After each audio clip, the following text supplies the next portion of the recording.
잘한다 못한다가 아니라 관심 받을 것이다로 이제 정하기 때문에 예. 그래서 이재명 지사가 이제 하는 행보들을 보니까 이번에 뭐 인수위 같은 경우도 크게 차린다 하고 이렇게 얘기했고 무엇보다도 왜냐하면 경기도지사는 지금까지 무덤이었어요. 정치인들의. 예. 왜냐하면 인구는 1,300만 원짜리 제일 큰 광역자치단체지만은 결국 또 넓다는 게 하나의 독이 돼가지고 무슨 정책을 하려고 해도 제대로 되는 게 없는 약간 그런 이미지의 약간 광역자치단체였거든요. 그렇죠. 그러다 보니까 여기만 들어가면은 정치 생명이 이제 거기 끝난다라는 얘기가 많이 돌았었어요. 남경필 지사도 지금 그렇지 않습니까? 그러니까 왜냐하면 잘 생각해 보면 경기도 북부의 이해관계와 경기도 남부의 이해관계가 같을 수가 없거든요. 김문수 전 지사 그렇고. 그렇죠. 그럼 손학규 지사도 그러네요. 물론 그 뒤에 대표까지 하고 했지만은 결국 대권의 꿈까지는 이루지 못했잖아요. 예. 그러니까 그런 것처럼 근데 이재명 지사는 지금까지 있었던 인물들과는 다르게 예. 완벽하게 개인기만으로 여기까지 온 것이 사실이고 아하. 두 번째로는 이슈 파이팅 능력이 아주 강한 분입니다. 과거에 생각해보면 남경필 지사가 처음 취임했을 때 연정이라는 기치를 내세워서 이슈 파이팅을 하려고 했는데 예. 그 정도 갖고는 큰 반향을 이끌어내지 못했다라는 게 지금 와서의 평가거든요. 보면은. 생각해보면 그렇죠. 그렇죠. 그게 막 지금 이번에 있었던 선거의 파고를 넘을 정도로 강력하진 않았다라는 것인데 이재명 지사는 이번에 그것보다 더 큰 파고를 한번 이겨낸 거거든요. 보면은 그 어떤 스캔들이나 이런 것들 같은 것들 그렇기 때문에 이번에 이재명 지사가 과연 지금까지 성남시장 때 보였던 쇼맨십이나 이런 걸 바탕으로 해가지고 경기도지사에서 이슈를 만들어낼 수 있을까? 그리고 이것이 또 관심받는 이유는 뭐냐면은 결국에는 문재인 대통령의 인기가 좋은 지금 상황과 다르게 만약에 조금이라도 이제 뭐 인기가 좀 떨어지는 상황이 온다 그러면은 민주당 내 대권 주자군 이제 구도가 나오게 될 텐데 그랬을 때 이재명 지사는 이제 어떻게 실적을 입증해 보일까? 이제 그게 좀 귀추가 보이는 거거든요. 자, 그 부분에서 질문을 좀 드려볼게요. 양문서 박사님. 그러니까 지금 이재명 지사의 사실 최대 약점은 이번 선거 거치면서 사생활 문제 그리고 사생활 문제를 해명하는 과정에서 거짓말을 했느냐 안 했느냐 이게 됐단 말입니다. 이게 선거 내내 발목을 잡았는데 그래서 일각에서는 이재명 지사 이번엔 붙었지만 여기까지다 정치 인생 이런 얘기도 나오고 아니다 이번에 이걸 잘 넘고 나면 오히려 대선까지 가도가 쭉 뚫리는 거다 이런 얘기도 나오고 양 박사님은 어느 쪽이라고 보세요? 하기 나름이죠. 하기 나름이다. 하기 나름인데 어쨌든 많은 유권자들은 이재명 지사를 지사로 시켜줬잖아요. 자, 그러면 지금부터 성남시를 바꿔 나갔던 이재명의 기술과 능력, 이 부분을 다시 경기도를 어떻게 또 바꾸어 나갈 것인가의 문제인데 성남시에서 했던 그러한 그 정책 보다 훨씬 더 업그레이드되고 새로운 그 미래지향적인 가치들을 창출해내야 되는데 이러한 부분들을 잘 할 수 있느냐 없느냐인데 현실적인 판단은 그렇습니다. 이재명 지사가 성남시장 과정에 있어서 워낙 독특하고 새로운 것들 그럼에도 불구하고 시민들이 적극적으로 지원하고 그다음에 호응했던 그런 정책들을 그 많이 구사를 했거든요. 예를 들면 뭐 청년배당, 무상교보, 뭐 공공산후조리원 이런 것도 다 새로운 시도였잖아요. 그런 시도들을 이 경기도 단위에서 또 어떻게 풀어내느냐의 문제인데 법의 아주 해박한 이재명 지사 입장에서 행정법 관련 조례 관련들을 어떻게 요리해내느냐에 따라서 대권 주자로서의 그 자리를 공고히 할 수도 있고 성남시에 재탕을 했었을 때는 여기까지라고 할 수도 있고 정말 능력을 보여주면 그럼 사생활 문제 이런 거는 잊어버릴 수도 있다. 우리가 잘 보면요. 이제 정치인들 두 가지로 분류하자면은 보통 큰 틀에서는 능력을 입증한 사람들, 실적으로 뻗어나간 사람들이 있고 한 가지는 또 이제 품성이나 인성 이런 걸로 평가받는 사람들이 있거든요. 굳이 아까 말했던 첫 번째 부류를 살펴보면은 지금 와서 이제 좀 조심스럽게 언급해야겠지만 이명박 대통령, 뭐 트럼프, 여기다 저는 이재명 시장까지 같은 이렇게 부류를 좀 묻고 싶거든요. 그러니까 결국 실적으로 이제 정치적 커리어를 쌓아가는 분들, 이분들이 뭐 비슷한 이념을 추구하고 있다 이런 게 아니라 그냥 성향으로 봤을 때. 그리고 또 한 가지 이제 반대쪽 이제 품성이나 이런 걸 평가받는 거는 뭐 지금 와서 역시 조심스럽긴 하지만은 처음 박근혜 대통령 같은 게 뭐 신뢰의 정치인이다, 약속을 잘 지킨다 이런 이미지가 있었거든요. 선거 전까지는. 예전에는. 그러니까 예전에 당선되기 전까지는. 그러니까 그리고 문재인 대통령도 상당히 이제 품성이나 인성 면에서 굉장히 좋은 분으로 이제 평가받았던 부분이 있고 물론 문재인 대통령은 그 뒤에 취임한 뒤에 이제 실적으로도 평가받지만은 그러니까 이 두 가지 맥락 속에서 이재명 시장 같은 경우에는 이명박 대통령 잘 생각해 보시면은 당선되기 전에 그분도 논란이 참 많았어요. 보면 BBK부터 시작해가지고 그렇죠. 당선되고 나니까 그게 이제 뭐 다시 이제 한 5년 뒤에 불거지긴 하지만은 한동안은 이제 그게 잦아들거든요. 취임한 동안에는. 그렇기 때문에 이재명 지사도 이제 활동할 수 있는 기간 자체를 벌었다. 한 4년 정도는 자기 일을 해볼 수 있는 기간을 벌었기 때문에. 그 기간 떨어졌으면 사실 이걸로 끝인 건데. 여기서 더 나은 실적을 보여주면은 한 단계 올라갈 수 있는 것이고. 아니면 우리가 또 이명박 대통령의 추락이나 이런 걸 보면 알 수 있듯이 다시 한번 그 실적을 보여주지 못하면은 결국엔 도덕성 문제가 다시 한번 표면화되게 되면은 추락할 수 있다는 생각이 일단 오늘 됩니다. 두 분은 한 번의 기회를 얻은 거다. 네. 이대로 끝은 아니다라는 것에 대해서는 네. 동의하시는 거예요. 네네. 두 분 다. 그렇죠. 청취자 여러분들은 어떻게 생각하십니까? 여러분의 의견을 좀 보내주시고 뉴스닥 오늘 석브라더스와 함께하고 있습니다. 석브라더스라고 하니까 김정온 님이 이준석 유재석인 줄 알았다. 양분 석이 나와서 좀 실망하신 건 아니죠? 그리고 실망하셨네. 죄송합니다. 더 열심히 하겠습니다. 근데 저는 오늘 솔직히 이재명 지사 고르면서 이준석이 이재명을 약간 이렇게 띄워주는 발언을 하면은 문재인 대통령 지지자들이 어떻게 반응할까라는 생각은 좀 하긴 했어요, 보면은. 어떻게 반응할 것 같아요? 최근에 어쨌든 대권 주자로 이제 이재명 시장이 언급되면서 이제 과거에 이제 경선 과정에서 이제 이재명 지사가 문 대통령 지지자들과 좀 앙금이 있지 않습니까? 그런데 제가 봤을 때는 부인할 수 없는 건 어쨌든 실력으로 거기까지 뚫고 온 것 자체는 민주당 내에서 어느 정도 지분을 확보할 것이다. 그리고 아까 말했듯이 캐릭터가 워낙 다르잖아요, 보면은. 그러니까 박근혜 대 이명박 구도가 생겼던 것만큼은 아니겠지만은 적어도 이재명 시장이 대표하고 있는 민주당 내 어떤 그룹이 생길 거라는 생각이 됩니다. 알겠습니다. 자꾸 시장이란 말이 입에 붙네. 지사. 사실은 좀 다양한 의견이 있을 수 있어요. 이재명 당연하죠. 지사에 대한 평가가 워낙 극명하게 갈리기 오늘 때문에. 100만 안티 예상합니다. 좀 보내주시고요. 부지런히 가겠습니다. 하한가. 양문석 박사님 먼저. 김성태 자유한국당 원내대표 또는 당대표 권한대행에 대해서 제가 하한가로 설정을 했는데요. 당 상황 보면 하한가 줄만한데. 당 상황만 가지고 하한가는 김성태 원내대표의 책임이 아니잖아요. 기본적으로 책임도 전체 자유한국당 원내를 구성하고 있는 국회의원들과 전체 당직자들의 책임일 수밖에 없는 거고. 전체. 근데 저는 왜 하한가를 지금 던졌냐면 개헌 논의를 또 이 불시에 던졌단 말이에요. 어제 어떤 방송에서 토론을 하면서 신의 한 수였다라고 이제 보수 성향의 평론가가 이야기를 하더라고요. 그래서 저는 헌신 한 켤레였다라고 이제 이야기를 헌신. 이미 헐어버린 신. 그렇게 발음이 제가 안 좋나요? 다시. 제가 가장 싫어하는 게 방송 인터뷰인데 저만 자막 다는 거 가장 싫어해요, 제가. 아니요, 사투리 구수하고 좋습니다. 헌신. 헌신 한 켤레였다라고 이야기를 했는데 왜 그러냐면, 그동안에 김성태 원내대표가 개헌과 관련해가지고, 간제 개헌이니, 그 다음에 갑자기 국회에서 해야 될 국회의 몫이라고 이야기해놓고 또 대통령하고 원내대표와 회동하자 하면서 말을 바꿨던 거 다 빼고, 지금 시점에서 왜, 또 개헌 논의냐, 딱 떠오르는 게, 뭡니까? 재작년 10월에 박근혜 전 대통령이 태블릿 PC가 나오기 전, 오후에 나왔죠. 오전에 던졌던 국회 연설. 개헌 논의를 본격화하자라고 하면서 뭔가 전국을 돌파하거나 전국의 이슈를 변환하는 과정에 있어서 개헌이 정가의 보도처럼 사용됐던 그것들이 또다시 떠오르는 거죠. 그런 느낌이 받으셨어요. 그래서 이게 신의 한 수가 아니고 헌신의 한 켤레일 뿐이다라고 이야기를 했는데 그러면 왜 이걸 던졌을까? 곰곰이 생각을 해봤더니 몇 분이 잘 정리를 해놨더라고요. 국회 부의장을 지냈던 이석현 더불어민주당 의원이 한 4가지로 정리를 했는데 하나는 개헌의 선거법 개정을 연계해서 이제까지의 소선구제로는 이제 더 이상 필패와 참패와 완패를 예상하고 있기 때문에 총선에서 중대선구제로 전환하고 싶다.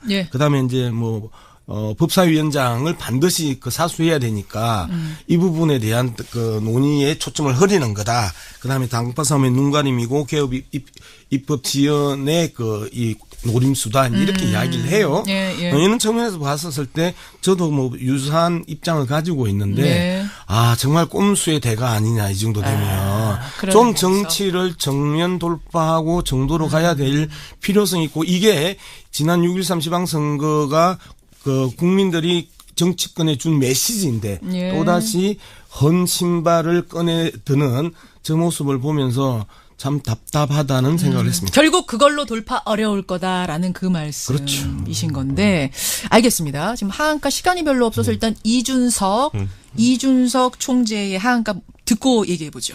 그러니까 저는 이번에 청와대 경제팀을 하한가로 이제 했는데 뭐 청와대와 정부 경제팀이겠죠. 그런데 결국에는 어제 이제 주식시장이 폭락했거든요. 네, 물론 네. 대외적인 변수가 있었지만은 미중 무역 갈등 심화 이런 그렇죠. 것들에 대해서. 그런데 그거를 앞으로 버텨낼 수 있을까가 이제 한 가지 우려거든요. 왜냐하면 우리나라는 지금까지 수출 주도형 정제를 이제 갖고 왔고 예. 그러다 보면 환율 정책이나 이런 것들 적극적으로 활용했던 나라인데 문재인 정부에서는 그게 잘 보이지가 않아요. 물론 대통령께서 추구하는 방향이 다르기 때문이기도 하지만은 반대로 지금까지 정부들이 그렸던 건 그게 그나마 제일 나은 처방이라서 그랬던 건데 이번엔 뭐 소득주도 성장이라든지 내수 키우기 위한 여러 가지 일들을 하고 있는데 그렇죠.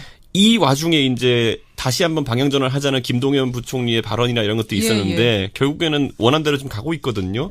예를 들어 지금 곧 있으면 이제 최저임금 또 한번 정해야 되는데 제 주변에 자영업 하시는 분들도 그렇게 얘기하지만 학습 효과가 있어요. 작년에 올렸더니만은 실제 맞닥뜨리니까 올 초에 어떻게 되더라는 학습 효과가 있기 때문에 만약에 인상률 같은 것들도 그대로 유지한다고 한다면은 이번엔 더 빠르게 고용 절벽이 나타날 수 있다. 이런 현실의 의미도 있고 전체적으로 경제 변수들에 대해 가지고 최근에 너무 경직되게 대응된 건 아니냐라는 지적을 좀 할 수 있을 것 같습니다. 그래요. 네. 아 역시 오늘도 이야기 뜨겁게 하다 보니까 하한가는 의견을 듣는 것으로 더 토론은 좀 어렵겠고.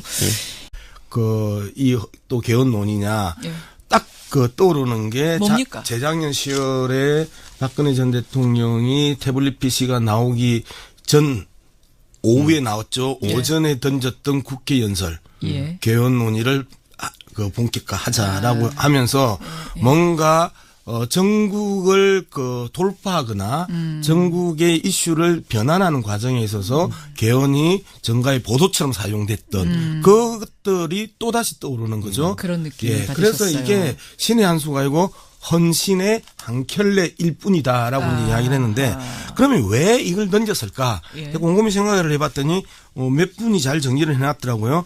국회 부의장을 지냈던 이석현 더불어민주당 의원이 한 4가지로 정리를 했는데 하나는 개헌의 선거법 개정을 연계해서 이제까지의 소선구제로는 이제 더 이상 그 필패와 참패와 완패를 예상하고 있기 때문에 총선에서 중대선구제로 전환하고 싶다. 그다음에 이제 법사위원장을 반드시 사수해야 되니까 이 부분에 대한 논의에 초점을 흐리는 거다. 그다음에 당파 싸움의 눈가림이고 개업 입법 지연의 이 노림수다. 이렇게 이야기를 해요. 이런 측면에서 봤었을 때 저도 유사한 입장을 가지고 있는데 정말 꼼수의 대가 아니냐 이 정도 되면 좀 정치를 정면 돌파하고 정도로 가야 될 필요성이 있고 이게 지난 6.13 지방선거가 국민들이 정치권에 준 메시지인데 또다시 헌 신발을 꺼내 드는 저 모습을 보면서 참 답답하다는 생각을 했습니다. 결국 그걸로 돌파 어려울 거다라는 그 말씀이신 건데 알겠습니다. 지금 하한가 시간이 별로 없어서 일단 이준석 총재의 하한가 듣고 얘기해 보죠. 그러니까 저는 이번에 청와대 경제팀을 하한가로 이제 했는데 뭐 청와대와 정부 경제만 이명박 대통령, 뭐 트럼프 여기다 저는 이재명 시장까지 같은 이렇게 부류를 좀 묻고 싶거든요. 그러니까 결국 실적으로 이제 정치적 커리어를 쌓아가는 분들, 이분들이 비슷한 이념을 추구하고 있다 이런 게 아니라 그냥 성향으로 봤을 때 그리고 또 한 가지 이제 반대쪽 이제 품성이나 이런 걸 평가받는 거는 지금 와서 역시 조심스럽긴 하지만은 처음 박근혜 대통령 같은 게 신뢰의 정치인다, 약속을 잘 지킨다 이런 이미지가 있었거든요. 선거 전까지는. 예전에는. 그러니까 예전에 당선되기 전까지는. 그러니까 그리고 문재인 대통령도 상당히 이제 품성이나 인성면에서 굉장히 좋은 분으로 이제 평가받았던 부분이 있고 물론 문재인 대통령은 그 뒤에 취임한 뒤에 이제 실적으로도 평가받지만은 그러니까 이 두 가지 맥락 속에서 이재명 시장 같은 경우에는 이명박 대통령 잘 생각해 보시면은 당선되기 전에 그분도 논란이 참 많았어요. 보면 BBK부터 시작해가지고. 그럼 당선되고 나니까 그게 이제 다시 이제 한 5년 뒤에 불거지긴 하지만은 한동안은 이제 그게 잦아들거든요. 취임한 동안에는. 그렇기 때문에 이재명 지사도 이제 활동할 수 있는 기간 자체를 벌었다. 한 4년 정도는 자기 일을 해볼 수 있는 기간을 벌었기 때문에. 그 기간 떨어졌으면 사실 이걸로 끝인 건데. 여기서 더 나은 실적을 보여주면은 한 단계 올라갈 수 있는 것이고. 아니면 우리가 또 이명박 대통령의 추락이나 이런 걸 보면 알 수 있듯이 다시 한번 그 실적을 보여주지 못하면은 결국엔 도덕성 문제가 다시 한번 표면화되게 되면은 추락할 수 있다는 생각이 듭니다. 일단 오늘 두 분은 한 번의 기회를 얻은 거다. 네. 이대로 끝은 아니다라는 것에 대해서는 네. 동의하시는 거예요. 네. 두 분 다. 그렇죠. 청취자 여러분들은 어떻게 생각하십니까? 예, 여러분의 의견을 좀 보내주시고 뉴스닥 오늘 석브라더스와 함께하고 있습니다. 석브라더스라고 하니까 김정온 님이 이준석 유재석인 줄 알았다. 양분 석이 나와서 좀 실망하신 건 아니죠?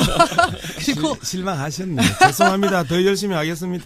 근데 저는 오늘 솔직히 이재명 지사 고르면서 네. 이준석이 이재명을 약간 이렇게 띄워주는 발언을 하면은 문재인 대통령 지지자들이 어떻게 반응할까라는 생각은 좀 하긴 했어요. 보면은. 어떻게 반응할 것 같아요? 최근에 어쨌든 대권 주자로 이제 이재명 시장이 언급되면서. 이게 됐단 말입니다. 이게 선거 내내 발목을 잡았는데. 그래서 일각에서는 이재명 지사 이번엔 붙었지만 여기까지다 정치 인생 이런 얘기도 나오고 아니다 이번에 이걸 잘 넘고 나면 오히려 대선까지 가도가 쭉 뚫리는 거다 이런 얘기도 나오고 양 박사님은 어느 쪽이라고 보세요? 하기 나름이죠.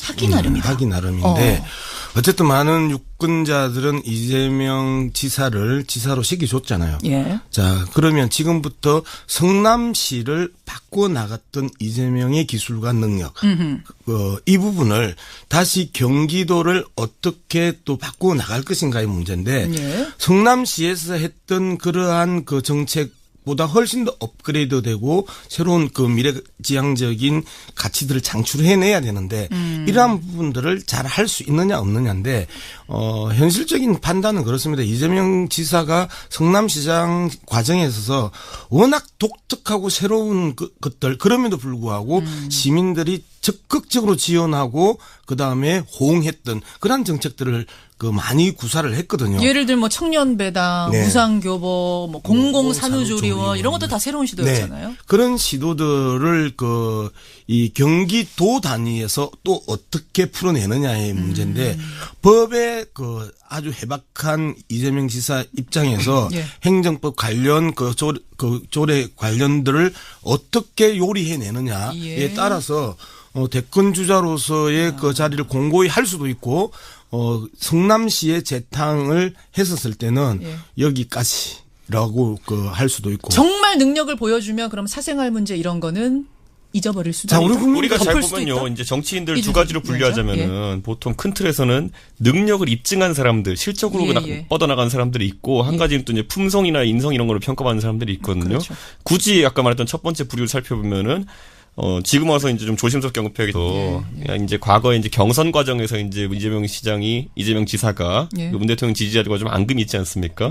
그런데 제가 봤을 때는 부인할 수 없는 건 어쨌든 실력으로 거기까지 뚫고 온 것 자체는 민주당 내에서 어느 정도 지분을 확보할 것이다. 그리고 아까 말했듯이 캐릭터가 워낙 다르잖아요, 보면은. 그러니까 박근혜 대 이명박 구도가 생겼던 것만큼은 아니겠지만은 적어도 이재명 시장이 대표하고 있는 민주당 내 어떤 그룹이 생길 거다라는 생각하게 됩니다. 알겠습니다. 자꾸 시장이란 말이 입에 붙네. 지사. 사실은 좀 다양한 의견이 있을 수 있어요. 이재명 당연하죠. 지사에 대한 평가가 워낙 극명하게 갈리기 오늘 때문에. 100만 안티 예상합니다. 좀 보내주시고요. 부지런히 가겠습니다. 하한가. 양문석 박사님 먼저. 김성태 자유한국당 원내대표 또는 당 대표 권한대행에 대해서 제가 하한가로 설정을 했는데요. 당 상황 보면 하한가 줄만한데. 당 상황만 가지고 하한가는 김성태 원내대표의 책임이 아니잖아요. 기본적으로 전체 자유한국당 원내를 구성하고 있는 국회의원들과 전체 당직자들의 책임일 수밖에 없는 거고. 전체. 근데 저는 왜 하한가를 지금 던졌냐면 개헌 논의를 또 이 불시에 던졌단 말이에요. 어제 어떤 방송에서 토론을 하면서 신의 한 수였다라고 이제 보수 성향의 평론가가 이야기를 하더라고요. 그래서 저는 헌신 한 켤레였다라고 이제 이야기를 헌신. 이미 헐어버린 신. 그렇게 발음이 제가 안 좋나요? 다시. 제가 가장 싫어하는 게 방송 인터뷰인데 저만 자막 다는 거 가장 싫어해요, 제가. 아니요, 사투리 구수하고 좋습니다. 헌신. 헌신 한 켤레였다라고 이야기를 했는데 왜 그러냐면, 그동안에 김성태 원내대표가 개헌과 관련해가지고, 간제 개헌이니, 그 다음에 갑자기 국회에서 해야 될 국회의 몫이라고 이야기해놓고 또 대통령하고 원내대표와 회동하자 하면서 말을 바꿨던 거 다 빼고, 지금 시점에서 왜? 잘한다 못한다가 아니라 관심 받을 것이다로 이제 정하기 때문에. 그래서 이재명 지사가 이제 하는 행보들을 보니까 이번에 뭐 인수위 같은 경우도 크게 차린다 하고 이렇게 얘기했고 무엇보다도 왜냐하면 경기도지사는 지금까지 무덤이었어요. 정치인들의. 예. 왜냐하면 인구는 1,300만 원짜리 제일 큰 광역자치단체지만은 결국 또 넓다는 게 하나의 독이 돼가지고 무슨 정책을 하려고 해도 제대로 되는 게 없는 약간 그런 이미지의 약간 광역자치단체였거든요. 그렇죠. 그러다 보니까 여기만 들어가면은 정치 생명이 이제 거기 끝난다라는 얘기가 많이 돌았었어요. 남경필 지사도 지금 그렇지 않습니까? 그러니까 왜냐하면 잘 생각해 보면 경기도 북부의 이해관계와 경기도 남부의 이해관계가 같을 수가 없거든요. 김문수 전 지사 그렇고. 그렇죠. 그럼 손학규 지사도 그러네요. 물론 그 뒤에 대표까지 하고 했지만은 결국 대권의 꿈까지는 이루지 못했잖아요. 그러니까 그런 것처럼 근데 이재명 지사는 지금까지 있었던 인물들과는 다르게 완벽하게 개인기만으로 여기까지 온 것이 사실이고 두 번째로는 이슈 파이팅 능력이 아주 강한 분입니다. 과거에 생각해보면 남경필 지사가 처음 취임했을 때 연정이라는 기치를 내세워서 이슈 파이팅을 하려고 했는데 그 정도 갖고는 큰 반향을 이끌어내지 못했다라는 게 지금 와서의 평가거든요. 보면은 생각해보면 그렇죠. 그렇죠. 그게 막 지금 이번에 있었던 선거의 파고를 넘을 정도로 강력하진 않았다라는 것인데 이재명 지사는 이번에 그것보다 더 큰 파고를 한번 이겨낸 거거든요. 보면은 그 어떤 스캔들이나 이런 것들 같은 것들 그렇기 때문에 이번에 이재명 지사가 과연 지금까지 성남시장 때 보였던 쇼맨십이나 이런 걸 바탕으로 해가지고 경기도시장에서 이슈를 만들어낼 수 있을까? 그리고 이것이 또 관심받는 이유는 뭐냐면은 결국에는 문재인 대통령의 인기가 좋은 지금 상황과 다르게 만약에 조금이라도 이제 뭐 인기가 좀 떨어지는 상황이 온다 그러면은 민주당 내 대권 주자군 이제 구도가 나오게 될 텐데 그랬을 때 이재명 지사는 이제 어떻게 실적을 입증해 보일까? 이제 그게 좀 귀추가 보이는 거거든요. 자, 그 부분에서 질문을 좀 드려볼게요. 양문서 박사님. 그러니까 지금 이재명 지사의 사실 최대 약점은 이번 선거 거치면서 사생활 문제 그리고 사생활 문제를 해명하는 과정에서 거짓말을 했느냐 안 했느냐.